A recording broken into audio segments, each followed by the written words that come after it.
lot of people overthink situations. They put fake realities in their head. You realize it's been 1 year, 2 years, 3 years, a decade that you're still not getting things accomplished and you're not reaching the goals that you have in the back of your mind. You start to realize the answers for everything that we're looking for have been right in front of us, and they're very simple. You figure out what is the next biggest thing in order to grow whatever you want in your life. It all starts from within you first, but you have to figure out like what is the most important to you at this moment, what it takes to be able to get to where you want to go. Before anyone starts a journey, you should already have in mind the bare minimum that it's going to take and understand that if I don't even meet this quota, then I shouldn't expect any type of results. In your experience, what is that main thing that is holding people back? The way that I found that works for a majority of people being able to overcome that inner dialogue is... Welcome back to another episode. Today's guest is a former D1 athlete, an entrepreneur, and a 2 times TEDx speaker. This guy has helped dozens of people gain clarity and purpose in life.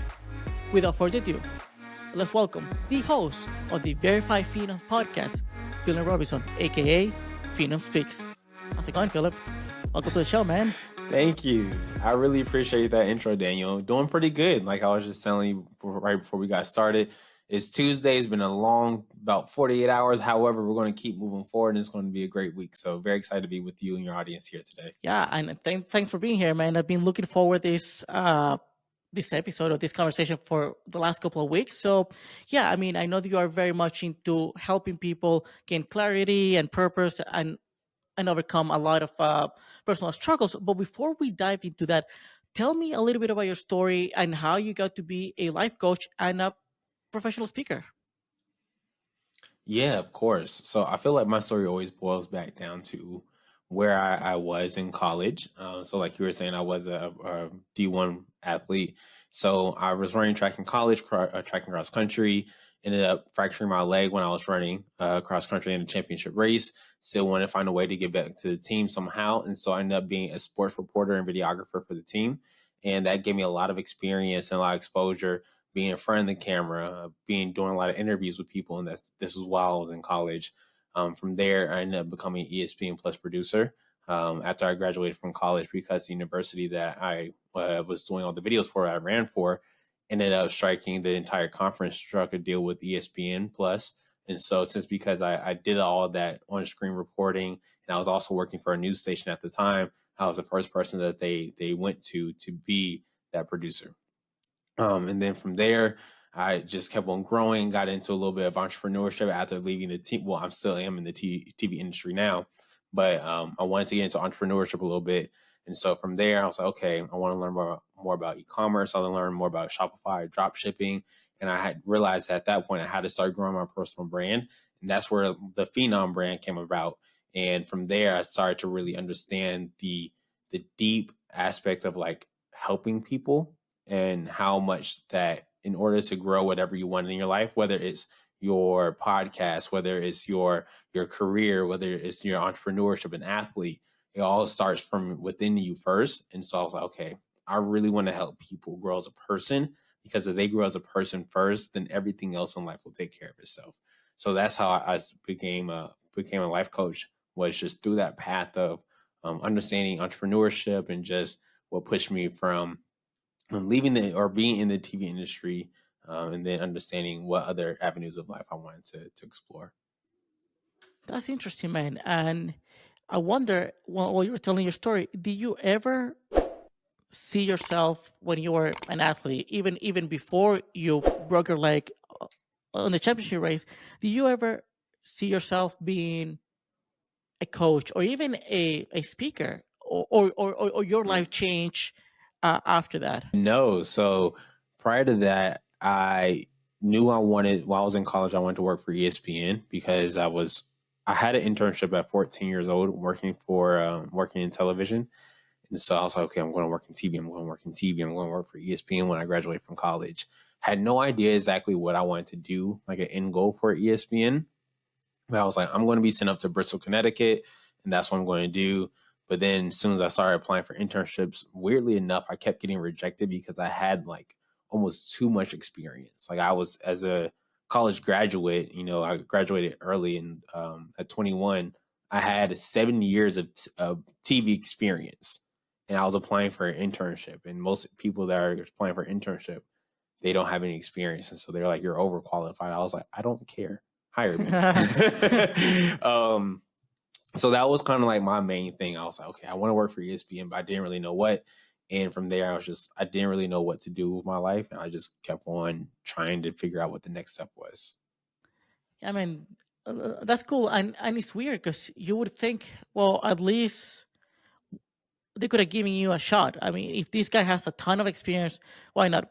Yeah. But and that's a very important thing that you mentioned there, and I've realized, and I think that's why it's almost like a lot of people don't choose the entrepreneurial journey. They just it's the only option, right? When you're Hmm. trying to have your dream job or you just work for X company and then nothing's working, it's like, well, I might as well just build my path, right? Because I have Hmm. no option. So, Philip, you have helped tons of people. Your life coach. In your experience, what is that main thing that is holding people back? Overthinking. Definitely overthinking. A lot of people overthink situations. They put fake realities in their head, which then cause them to not take action. Sometimes the overthinking may be that they don't think that they're good enough. It may be that they don't think that they have enough knowledge or information to be able to start something. Overthinking is very broad, but it all starts with overthinking in some way, shape, or form. Overthinking is very different for every single person, but be definitely overthinking for the majority of people. So do you feel, yeah, because again, I'm guilty of that. For many years, I've been an overthinker. It's just like I need to think all the possible scenarios, and if I find one that might not be Yeah, ideal, uh, why? I mean, why try it and why bother? Because out of right. 10, 15, 20 scenarios of me doing something, if I find one that is, and that's just a fear thing, clearly, right? Hmm. Uh, I don't think truly it's fear of failure, as many people call it. I think it's more fear of embarrassment, of of of of proving your inner voice right, because your inner voice will just Hmm. tell you stories like, yeah, you're not good enough, or you're gonna fail, or why trying. And when you go ahead and fail, because a lot of people fail at the beginning, it's that embarrassment that you feel to yourself. How do people can overcome that fear, those inner voices, that inner dialogue they have in their lives? The way that I found that works for a majority of people, being able to overcome that fear, that inner dialogue, is to break it down into something that's very digestible. So that's one thing I always love to be able to do with people. A lot of people, they have, let's just say, if it's a goal, right, and they're maybe really embarrassed that, or they have a fear that they don't want to get embarrassed of accomplishing that large goal or failing at it, I should say. If you break down everything that you're overthinking about, no matter what it is, into small digestible steps, you'll figure out how much more possible it is to accomplish. And when you do that, you are really setting yourself up for success, to not fail no matter what. Like, let's even just say if your goal is to be able to save $100,000, right? I'm just throwing out a figure. If your goal is to save $100,000, the first thing you have to do is save $1. So I'm like, okay, don't worry about the $100,000. That's going to come over time. Let's focus on saving at least $1 a week. Then you go to $2, $3, whatever it is, right? Let's just say if your goal is to lose 100 pounds. I'm just going to stick with the rule of 100 right now, or just different hundreds. If your goal is to lose 100 pounds, let's not focus on losing 10 pounds or 15 pounds this month. Let's just focus on losing 1 pound. Then after we lose that 1 pound, how did you do it? What went well? What went wrong? And from there, just continue to lose pound after pound after pound. And when you break things down like that, and something that's so easy to accomplish, one, you realize that, you know what, this isn't as bad as I thought it was. But two, you give yourself confidence to be able to accomplish the large goal at hand, because that's what a lot of people don't realize. It's like you have to figure out how are you going to build this confidence up within yourself in order to accomplish whatever goal it is that you aspire to have. Yeah, no, I get it, and and speaking from experience, right? Uh, Hmm. this is what you mentioned. There are two things that. spoke to me and that I've struggled with in the past, right? One, yeah, having those small goals every now and then, they're so embarrassingly small. It's imagine that you go to the gym, right, and then you weigh 400 pounds, 500 pounds, and then you just want to lose weight because you just want to have like a better lifestyle, but then you cannot even walk more than 10 minutes on the treadmill, and it feels embarrassing. It's like, but you kind of have to have those tiny goals that are and after, I mean, and you have to become good over time. And I struggle with that in the past with things I've done, and I'm sure that many people have done it as well, where it's like you see people at your surroundings, whether it's at the gym, whether it's at work, and they're further ahead in life or in the goal that you're trying to accomplish, that you feel like, man, how are people looking at me when I can barely do this, or just I don't get my finance together. I'm in deep debt, and yet just saving, as you said, $1 a week is so ridiculous. But again, you're trying to build the habit per se. Yeah, exactly. Building that habit is something that a lot of people don't really realize that they also need to build as well. So I'm really glad that you brought that up. Because once you start building the habit of accomplishing those small steps, over time you'll get accustomed to that and it'll become your lifestyle of figuring out what are those small steps that you have to be able to accomplish for whatever that large goal is. But if you're the type of person that, let's just go with continuous like overthinking, right? If you're always overthinking every single situation that you find yourself in, you just find yourself in that revolving door, in that cycle of overthinking, of the fear of not taking action. And then you'll realize it's been 1 year, 2 years, 3 years, five, a decade that you're still not getting things accomplished, and you're not reaching the goals that you have in the back of your mind. On the flip side, if you start building that habit of figuring out how to break everything down on a smaller scale, now it's just like, oh, it's compound interest, right? The first year, things went a little bit better. Second year, a lot better. It seems like it just happened overnight. By the time you reach year five, it's going to seem like an overnight type of thing, like overnight, let's just say, quote unquote, success, right? And at that moment, you definitely have built that and incorporated that into your lifestyle. So yeah, it really is like you said, Daniel. It's like figuring out how to build that habit into your life. Yeah. And I think another thing that people should be aware of, and I'm glad you brought it up, is that compound interest. It could also work the opposite way. If you let that fear be in your head, and every single day, Hmm. if you had the fear of being embarrassed for just because you couldn't run a mile, and then eventually that fear it's going to affect other areas of your life where you're just going to feel completely lack of confidence. And it's not that you did something wrong, but you let those Hmm. emotions and those fear control you, and compound over time, that now you're free. I mean, you're frozen every time that you're trying to move forward and trying to work on your goals, whether it's social, professional, or personal. Hmm. I gotta ask, what was the last thing that you felt that scared you, and you're like, you know what, I gotta get out of my head and get this done? What was the last thing that was mentally blocking you? Well, I'm actually in the middle of struggling with something now. I've always had like a social anxiety type of thing, and Mm-hmm. in order for me to grow this podcast, I feel that I need to grow my personal brand, Instagram, and all of that. I've seen people, everyone tells you that you need repetition and repetition, and you need to be doing for a long time. I've seen podcasts with over 400 episodes with no audience, and that really scares me, right? It's like, shit, I don't want to be one of them, right? I don't know why they Hmm. didn't succeed, but I need to find a way. So my thing was, I want to start interviewing people on the streets and get like a real stories, just like having a different, posting a different things on social media, because we tend to see a lot of cynicism in social media. So I Hmm. want to get the real stories, real people, those deep questions and those raw answers. And I've tried a couple of times. I was out there with the mic and the camera, and I couldn't approach anybody. I was just, the anxiety and the Hmm. fear was just so intense that I was like, man, and yeah, that happened last weekend, actually. Mm. How many times have you tried it?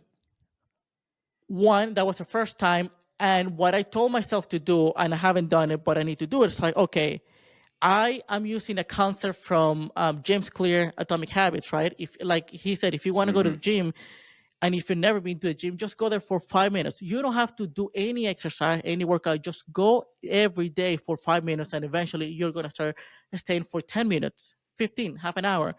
So after I failed that day, and again, it wasn't fear of failure because I did fail. It was fear of embarrassing, approaching people and being judged, or shame, if you want to put it that way. I was like, I need to commit to myself to go every single day, half an hour, and just stand there and try to approach somebody. If it doesn't happen tomorrow, it might happen on Thursday. If not, it will happen eventually. But the only unless you and if you have a better way, I would be. I mean, I would be glad to hear. But so far, that's the only way that I can sort of trick my brain to at least show up. Mm-hmm. I have a suggestion. What do you think about this? I wouldn't necessarily call it a better way. I'm just calling it an alternate route, right? There's so many different ways to be able to get something accomplished. So this is just an alternate. So what about taking people that you already know and just have them, let's just say like walking by, and you act as if that you don't know them and approach them and then do the interview that way. That way, again, like your brain, like you said, it doesn't know what's real and what was fake. So if you're taking somebody that you already personally know and you act like you don't know them, they act like they don't know you. They're getting into that repetition that, we're talking about, of getting better, getting more consistent with it. And then eventually you'll be like, okay, well, let's just say I interview this friend, right? Then immediately after, you go interview another friend in 5 minutes. Now your brain is already getting accustomed to it. Your body's getting accustomed to it, right? Your heart rate is probably like slowing down a little bit because even as a speaker, when I get on stage, my heartbeat, it starts to really get to me. So I could assume, and let me know if I'm wrong. If you're doing this, like you feel like some sort of anxiety building up in you. So by that time, you're kind of calm down a little bit, and then just going to somebody that maybe you struck eye contact with, and go up to them like, hey, I saw that you were looking over here. Do you mind if I ask you a couple questions as well? And then yes, no, and then just go from there. What do you think about that? I love Pretty much. I love your idea. I actually it makes sense. It makes sense because uh you need to make it as easy for you as possible. And what you're saying Mm-hmm. about this anxiety and the heart rate, I feel that every time I'm about to talk to a guest on the podcast, whether I know the person or not, it's just that I'm a very anxious person. But now it's different. Mm-hmm. we managed to just do it on the podcast, and my hope is to replicate that and do it in other areas of my life because clearly I know that feeling. But in the podcast, Mm-hmm. I already have an. I mean, we already on the schedule and calendar. I cannot just walk away. It's like I don't feel like doing it. Right. Yeah, Same thing with you speaking. exactly. So, Philip, the other thing that I wanted to address and go back to is when you said people overthink and they have these massive goals and all of that is getting overwhelmed by it, right? Because one thing was Mm-hmm. that you needed to break your goals into very tiny pieces. But the second thing I've struggled with in the past is getting overwhelmed by it. And this is, I think, it's a me problem, and I think that maybe a lot of people suffer from this. I like to use Mm-hmm. this analogy where I'm currently at a ground level, maybe first floor, and my ultimate goal might be the 20th floor, right? To me, feels Okay. I don't even know how to get there. I know that's where I want to get, and when I see the distance, it's like, man, it's so far. I don't even know if I'm gonna even make it to the 10th floor or the 15th. How do people can, and that's living in the future, that creates a lot of anxiety. How do people can bring themselves back and focus on the next 24 hours and be more present? The way that they can focus on the 24 hours and be more present is almost forgetting what it's going to sound crazy, but forgetting what the end goal is, right? But you have to understand what is that daily thing that you're going to do that is going to get you there. Let's just say, for example, if your goal is to have 100 episodes for your podcast, right? You're not focused on the 100. you have to be focused on reaching out to people every single day or connecting with people to be able to get one person on the show. So, for example, that may be I'm going to reach out to 10 people today to see if anybody's interested in being on the show. And every single day you get one person that says yes and you get somebody to book it. That's just one more step forward. And over time, you realize that you have accumulated 100 episodes. If you are on ground zero on, let's just say, the staircase and you're trying to get to floor 20, how are you going to get there? You're going to get there through steps, going up the steps. Let's imagine that we don't have an elevator. You're going to get up to floor 20 by going up the steps. Does step 1 look different from step 20? It doesn't. It's the same step every single time. But when you're going up, it's one more step, one more step. Then typically, when you get in the middle of the floor, it has like a flat surface, right?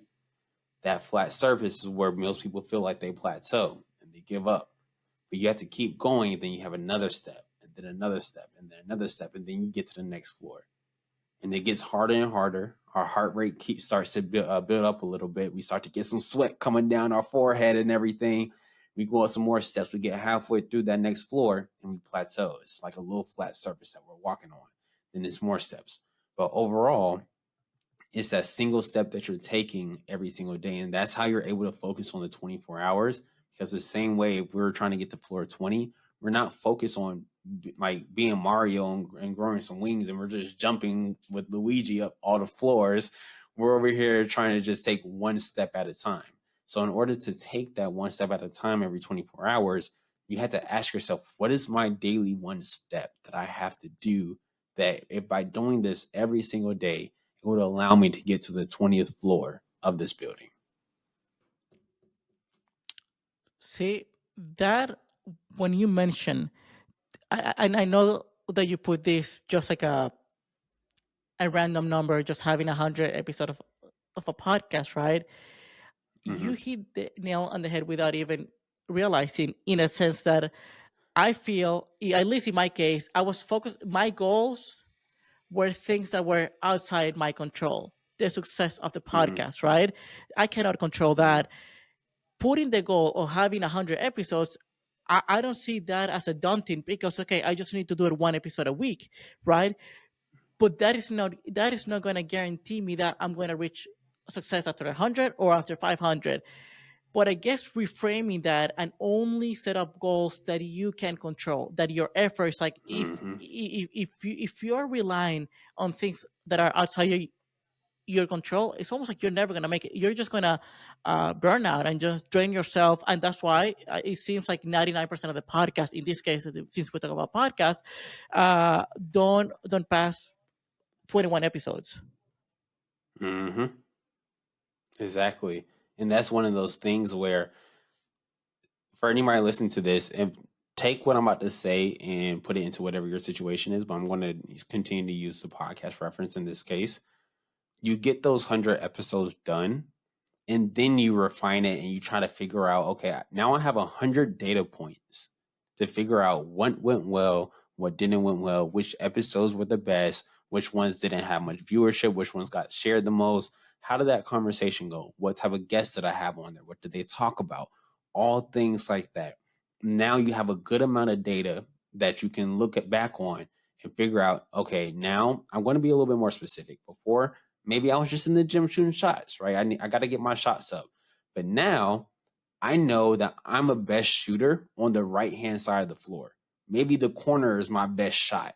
So now, instead of just shooting anywhere behind the 3 point line, I know I just went from podcast to basketball references, but now I'm going to focus more on shooting in the 3 point in the corner of behind the arc. And so that's what starts to happen. Once you get those reps in, get more comfortable with yourself. And now you're figuring out, like, okay, what went well for me? How can I continue to be more specific with this podcast or whatever the goal is for you? Maybe let's just say we're working out. Maybe you've hit the gym 100 times. Maybe you're able to go back and see which workouts that you physically felt the best, which workouts did you burn the most calories, which workouts the next day when you woke up that you felt the best version of yourself, whatever it is, right? Whatever metrics that you have. Whenever you're trying to grow in anything, you had to have some sort of data point in order to figure out what went well and what didn't. So you should always be tracking your progress in any way possible that you have access to. Yeah, you basically need to first build a database of, well, I don't know what is going to work, and I think that's why even people like Mr. Beast says your first 100 videos are going to suck, but you need to figure out Hmm. exactly what you're good at. And going to your basketball reference, yeah, I mean, you might be a mid jumper. Just, I mean, you might suck at it, but then you can be an amazing 3 point shooter, or just whatever, right? But you're never gonna know until you try it. You're never gonna know until you practice and figure it out exactly. But building those reps is what is hard for most people, because it's the consistency part. It's being able to do it for a very long period of time without getting any feedback or positive reinforcement, or yeah, anything Hmm. like that. How do people, if if you're not doing it as a hobby but you want to build a career somewhere, right? How do you avoid getting discouraged by the lack of results, the lack of success over time? Because you can do it for a month, for two, for three, but as we said, Hmm. eventually you're just like, I don't know if I'm wasting my time. Hmm. The best way to get over it is going to be a constant reminder in your head of what it takes to be able to get to where you want to go. Before anyone starts a journey, you should already have in mind the bare minimum that it's going to take, and understand that if I don't even meet this quota, then I shouldn't expect any type of results. Like, you don't go to the gym for 1 week and expect to lose, let's just say, 5 pounds. No, you realistically healthy, right? You may lose 5 pounds in an entire month. And that's on like a really strict diet, or like a eating lifestyle change. Let me not say diet, eating lifestyle change. And that may have to also go with like what type of working out that you're doing. So if you understand that it's going to take you a month to lose 5 pounds, you also want to keep in mind, like, what about my water weight? I understand that my weight's going to fluctuate every single day. So maybe you want to be all the way under that 5 pounds. So maybe you want to give yourself 2 months for that. So now, since you understand it's going to take about 2 months to be able to see that true 5 pounds that you shed off, I'm not going to be looking and worried about the scale within the first 30, 45 days. I may start looking at it after 45 days and after that. But before that, I understand this is just a part of the process. Even if, let's just say, with trading, so I'm a trader. So I understand with trading, I'm not going to win, quote unquote, every single trade. In reality, I'm only going to win about 40% of my trades. So I'm understanding that every 10 trades that I put in, only 4 trades are going to go how I expect them to. And with doing that, I'm going to acquire the success that I desire for trading. So you always want to be able to figure out, like, what is that bare minimum, my base, my floor, that I have to reach in order for me to start even seeing the success that I think that I will have. And a person also has to redefine what is success to you. That's another thing. Success to so many people means so many different things. But if you're talking about a journey, like, and let's just say reaching a certain number, let's go with 100 podcast episodes, shedding off 10 pounds, whatever it is. Success may be being consistent. Maybe success, if you're trying to reach 100 podcast episodes, is doing 3 to 4 podcast episodes a month, and that's success to you, because over time you'll reach that 100, and then that will be a different version of success, is reaching the 100. So it may not always look like, oh, success is I have 10,000 viewers. Maybe I just need to get the reps in. Maybe success to me is I just need to prove to myself that I'm disciplined. Maybe I just need to prove to myself that I'm consistent, that I'm willing to actually put in the work. And that's success to me, because when you do that, everything else will fall into place. Yeah, I totally agree with you. And you said a couple of things that I really like. One, you need to give it a legitimate chance. It's like, if you're a sales rep and you're only knocking $5-10 a week, well, and you don't have success after 6 months, clearly you have people knocking 50, 60, 100 a week. You need to really put a grind and put the effort before you call it a day, before you say, you know what, this doesn't work, because every now and then it's not going to work. And your calling might be different, but you cannot quit every month or so something because in your mind it didn't work. You never gave it a legitimate chance. And the second thing you said, which I like, which I completely agree with you, is that success is the most subjective definition that you'll ever find. And it's so hard because I feel that people don't think too much about it. People put their definition of success on what they see on the outside, whether it's their peers, their friends, their families. Like, what success mean to you? Is it having a loving relationship? Is it having a peace of mind? Is it being, like a millionaire? You need to define it for yourself, because again, at the end of the day, nobody else is going to live your life. Agree 100%. And even with that, I think it's something that the audience I would love for y'all to keep in mind is success is also a moving target. It truly is. Because if you just say that success is one thing only in your life, then if you don't reach that, then you'll always feel like you're a failure. So let's just say, for example, I know a lot of people's definition of success is money driven. So if you just say success to me is having $1 million and you don't have $1 million right now, or next week, or next month, or next year, whatever it is, and you're not successful, I think you should really redefine what is your steps of success. Like, let's just say if your goal is $1 million, just throwing out something. Actually, I've been saying 100 this entire time, so I'm gonna go with $100,000. Let's just say your goal is to save up $100,000, right? Instead of saying that that's the only time I'm going to be successful, maybe it's I've saved $10 this month because last month I didn't save anything. I had a very successful month with my spending habits and my finances and budgeting. Next month, I saved $100. I may not be at my $100,000 yet, but I am improving. I'm getting better. I'm getting closer to that 100,000 because I saved 100 today. And then maybe you hit $1,000 for a month that you save, right? Another level, another version of success. It's a baby version of success of what your overall goal is.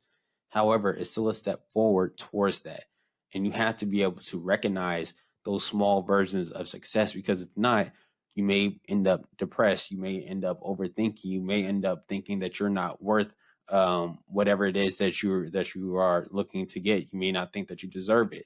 You may get insecure. So by reminding yourself that I have these small versions of success on the way to my big version, that is the main thing. And then also giving yourself grace to understand that you can pivot towards that at any point of life, because life is unpredictable, Daniel. Let's be honest.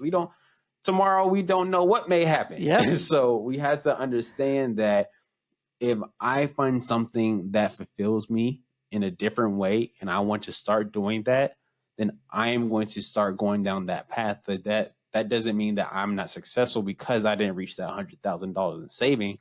Maybe it's I'm going to pivot and I'm going to do $100,000 in investing now. Now I'm going to put it in stocks or whatever it is. That doesn't make me successful just because I didn't do it. That doesn't make me successful just because I decided to pivot. Matter of fact, I'm successful because I stayed true to myself and I did what was best for my soul, my happiness, and my peace.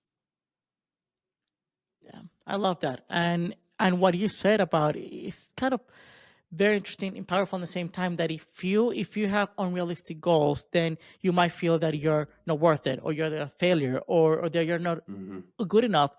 And it seems like almost everyone feels like this at some point. And how can people really control those emotions, especially fear? Because fear, I think that Mhm. is that one emotion that stops most people from even achieving their goals, or even starting, or even keeping that consistency, because of that. Am I enough? Am I a failure? Am Mhm. I even worth it? Funny enough, I actually did a TED talk on emotional intelligence. So there's so many different ways that a person can control their emotions. The one way that I utilize myself and I always suggest people to use is just deep breathing techniques. And it's just simple as, taking in a deep breath for just like 3 seconds and then letting out for 4 seconds. And then when you're exhaling, do that a couple times for maybe about 30 seconds, a minute. And through that process of inhaling and exhaling, you should also think about everything that you're trying to figure out. Because a lot of times, if we are high in emotions, we're more than likely about to try to start taking action in some way, shape, or form, whether that's verbally doing something or physically doing something, right? And by doing that, we're trying to figure out, like, is this the best decision? Is this right? Even when I get on stage or I'm speaking, I'll sit here and do that deep breathing a couple seconds because I don't want to jumble over my words and say something that I don't want to say. So by doing that, it helps slow my heart rate down. So I'm not too high on my emotions and I'm, afraid or nervous or whatever it may be. And I say something that I am going to regret or whatever it is on stage, right? If somebody is, let's just say, in a heated argument, you do that same deep breathing and you're like, do I really want to hit this person? You know what? I probably shouldn't. They may call the police. So it gives you a moment to really just take in the situation. And most times, that 30 seconds to a minute is more than enough time for anybody to control their emotions. Because even if we just sit here in 3 seconds in silence, it adds a different level to the conversation to slow down. So if a person does that for 30 seconds to a minute, it may seem like a long time, but it slows you down in so many different ways that then allows you to control your emotions. And my second thing is walk away. Honestly, that's my second thing. If you can, always walk away from a situation, even if we're not talking about with a person, right? Maybe we're not talking about a heated argument. But if you're able to walk away from something and recollect yourself, go on a walk, go come back to it the next day. Within 24 hours, it allows you to become level headed around whatever the topic, the situation, challenge, whatever it is. Um, but yeah, being able to just walk away and come back to it. That way you're not taking or you're not doing anything that you will regret in the future. So it's I almost like to think about it like a business deal. Like if I'm really high off of this emotion of this business deal, am I saying yes just because they're throwing money at me? You know what? Let me go ahead and back out for a little bit and let me see if everything about this business deal makes sense. And I think about the same way with emotions, of anything situation in life. Like let me back up a little bit and come back to it. Let me read these terms and agreements that none of us ever read and see if this is worth my time. Yeah, I mean, it sounds very simple, but having that emotional regulation, right? Instead of being so Mm, reactive, which I think that nowadays a lot of people, including myself every now and then, we're very reactive, right? Anything will trigger us, whether it's just a fear emotion, a sad or anger. It's just like it is. It is hard to collect ourselves. Like, okay, let's just, as you said, let's take a deep breath and figure this out. We feel that we need to. It's almost like a self-defense mechanism. You just react and but if you're always hmm reacting, you're always behind the whole thing. And yeah, and a lot of business deals, as you said, it's like, are do you, are you going to accept that deal? Because at the end of the day, you need to have more of an abundance mindset rather than a scarcity mindset. If you have a scarcity mindset, you feel that a bad business deal is better than a no deal, when it's the other way around. A no deal is much better than a bad deal. So I think that, again, the concept, very simple, very powerful, but at the same time, very, very hard. Yeah. It will, as we all grow and mature in life, we start to realize the answers for everything that we're looking for have been right in front of us and they're very simple. However, they're very hard to do. They're very hard to stay consistent with it. They're very hard to stay disciplined with it because we've been conditioned a certain way over the course of our life. And we have a habit, like we were speaking of earlier, we have a habit of acting, reacting a certain way, saying certain things, moving in different shapes, and how we navigate life and breaking down those habits that we have, all of that type of stuff. It is difficult, but in reality, what we need to do is fairly simple. Like even if it's like we go back to the working out thing, the most basic thing you can do is go walk. That's you don't even need to hit the gym. Just go walk and just eat properly, right? Just eat some fruits and vegetables and you'll be all right. That's the most basic thing that you can ever do. But it's very difficult for so many different reasons for so many people. Yeah, as you said, breaking bad habits is so hard, and that's why I always recommend people the book Atomic Habits, James Clear, awesome book. Now Hmm. you need you for for for whoever's listening, one thing is to read books, but another thing is just to get out of the cycle of the mental masturbation of I'm reading books, I'm watching podcasts, I'm watching you. At some point, you need to take action, and as you said, it's like Hmm. you need to implement. Having all this information in the world is not enough until you start applying those to your life. So when it comes to that, um, people also struggle, and this is all about whether it's just building habits, changing their lives, and the whole self-improvement thing. When it comes to time management and how to be more productive and be more effective, I don't know if it's an American thing that everyone seems to be hustle, hustle. I need to be productive. I need to be efficient. I need to be all this and that. But if those, because I'm one of them. To me, I work 7 days a week. Somehow, some way, I Hmm. need to do something. But I have troubles having like a effective uh, time management. What have you learned? Because I know that you also help people with that when it comes to time management, and how can we get better at it? Yeah, the hustle culture here in America is something else. I've been caught up in that so many times, even probably right now. The way that a person can get better with time management is actually going to go back to and relate to what I was saying earlier, is figuring out what are those steps that you need to take. Because the thing with time management, I like to call it energy management as well. It's not necessarily managing your time, is managing your energy, because everything that we do requires different types of energy from us. So let's just even say if we're doing a podcast, right? Let's just say you make let's just say where a person's making $3,000 per episode based on ads, viewership, whatever it is, all that type of revenue from each podcast episode that they do. I'm going to put all my energy into actually doing the show. I want to make sure when I'm coming up here with a guest that I'm giving 110%.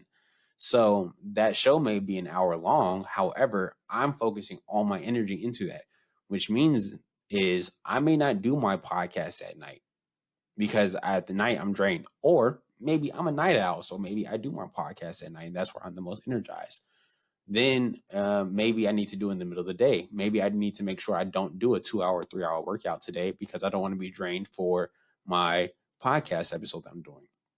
Once you figure out what is the main thing that is your main objective that's going to give you the highest ROI for your energy, your highest return on investment for the energy that you're putting out, you figure out everything else that you're doing within your daily life and your schedule, and you put it around then. So even if it's, let's even say you are trying to figure out, you're trying to grow to 100 podcasts, that's your main goal for, let's just say quarter number 2, right? You're going to put all your energy into reaching out to, let's just say, 10 people a day. So wherever that fits into your schedule, you're going to do that. Then once a person figures out what's that main thing that's going to give you the biggest like investment back on your energy spent, you figure out what is the next biggest thing that I'm looking to do. And then you figure out how are you going to manage your energy around that task. And then you keep on just going down. I would say about 5 layers down. And then after that, nothing else really matters. Nothing else is really going to matter after that. Um, and even from there, if I'm being honest with you, it's really going to be like a top 2 because you want to focus on like that one task that you're going to do that everything's going to revolve around. Then you have like that second task, and then everything else, go enjoy life. Go enjoy life. That's just my advice to people. Be with friends. I know I have failed with that a lot in the past, but it's something I'm getting better at. Call them, get energized from those people, go network, go meet some new people. That's very energizing for some people. Go work out. We need to be able to work out unless that's your number one task. Then of course I'll be up there. Learn something, find some time every day to learn something, even if it's like 15, 20 minutes, because that's how you continuously grow. And then you start to add those different foundations. That's what I like to call like foundation blocks in life. But that's how I always like to manage my time and prioritize. And that's always suggest for other people. That way, you're always going to get accomplished whatever your main goal is, and you won't feel like time, your days, your weeks are getting away from you because you're figuring out how to effectively manage your energy around your daily life. Yeah, I feel like at the end of the day, it's all about priorities. And when people say that they don't Mm, have enough time, are you putting your priorities in place? As you said, you need to focus on two more. If you focus on three, five, six different things, of course you're not gonna put 100% to any of those. But focusing on two or main one a strong one, that is which one is gonna give you the best chance of succeeding, or gives you the highest ROI, as you mentioned. And hmm also, I think that a lot of us are failing that. Me too. The having fun one. It's just like a schedule time for yourself. You need to decompress. And it's funny because I was talking to a good friend of mine last week, and it's like, dude, I need to take a day off. I don't know what to do with myself on a day off. I'm so into the motions. Okay, research and editing and approaching people and creating this that if I have a day for myself, it's like I'm gonna start stressing out of the things I need to do, which I'm hmm sure that you have suffered from that as well. And how do you get Truly. better at accepting, hey, I need this rest and everything's gonna be okay. I can take a day off. Nobody cares about resting until you burn out, and nobody cares about burnout until you've already burnt out. And I've had burnout maybe like twice, and once I did that, I haven't burnt out since, and that was maybe I don't even know, maybe like 3 years ago, maybe four. And I had to understand that rest is part of the process. As someone that was a collegiate athlete, even still trying to get back into boxing now, but as an athlete, I understand that I cannot give 100% every single day. It's not possible, right? Even you know what? I'll even go with it for boxing, right? In boxing, there are 12 rounds to a fight. A fighter does not give 100% every single round. They can't. They will gas themselves out. They will be exhausted. There are 12 months in a year. You cannot go 100% every single month. Even within the fights, right? When there are 12 rounds, there are 3 minutes within each round. Again, you're not going 100% in these 3 minutes of the round. You're going at spurts, right? Or sprints, excuse me, right? So you may go hard for 10 seconds and you relax. You kind of analyze what's going on. You see what your opponent's doing. Then maybe 30 seconds later, boom, boom, boom, give them something else. Back up a little bit. Then you go see what's going on. What are they doing? Let me back up. Let me go around the ring a little bit, avoid some mess that I don't like. Then boom, boom, boom, you're back into it again. Rounds over. That is exactly how life is. You can't just give 100% every single month, right? Every single round, all throughout the year, because you're not going to make it towards the end of the year. You're going to get knocked out. That's what happens to a lot of fighters. If you sit here and give 100% all throughout the rounds, your hands drop, you get really tired, and then they get knocked out. And that's the burnout that happens to a lot of people. So when you understand that, and start to realize that I can't give that 100% every single week, every single day, you start to realize, you know what? Today is a 50% day, Daniel. I'm just, the only thing I'm going to focus on is reaching out to my people, and I'm going to go about my life, right? I have done the bare minimum for what I need to do, and I'm going to move forward. You know what? Today I'm sick. I'm not doing any work. I'm going to avoid my opponent, aka life, and not do anything. And but when you realize that, you understand that this is just a fraction of the entire year. And as long as you're putting up good effort over the course of the 52 weeks that we have, then at the end of the year, you will be in a better spot. And you also have to remind yourself that you're more than likely it's going to take more than 1 year to get whatever you need done. And so when you figure that out, you're like, you know what? 2 years, 3 years, 4 years, that's when I'll start to see it. But today, I'm not going to stress myself out this day or this week because sometimes we have busy weeks. Let's be honest. Like, I'm pretty sure you've been through it as well. I was looking at my calendar today and I was like, "Woo, when am I going to sit down?" So, being able to understand that some weeks are very hectic, I know that it's going to be a long week. But next week, oh, Daniel, I'm playing Call of Duty with my fiance all day. So I'm going to be relaxing. So we had to understand that 100% every single day is not possible at the end of the day. That's what I'm saying. Yeah, it's a famous cliche. It's like life is not a sprint; it's a marathon. And Mm-hmm. then we get caught up, or I get caught up in the I need to give 100% every night before I go to bed. I feel like did I do enough? And it's the ongoing questions. Like I always felt that I could have given more, and that wasn't enough, and that I could have pushed harder. But it's all about consistency. If I push myself, as you said, harder, I'm going to burn out, and I'm gonna just even quit or get disappointed. And you bringing the boxing analogy, I really like it.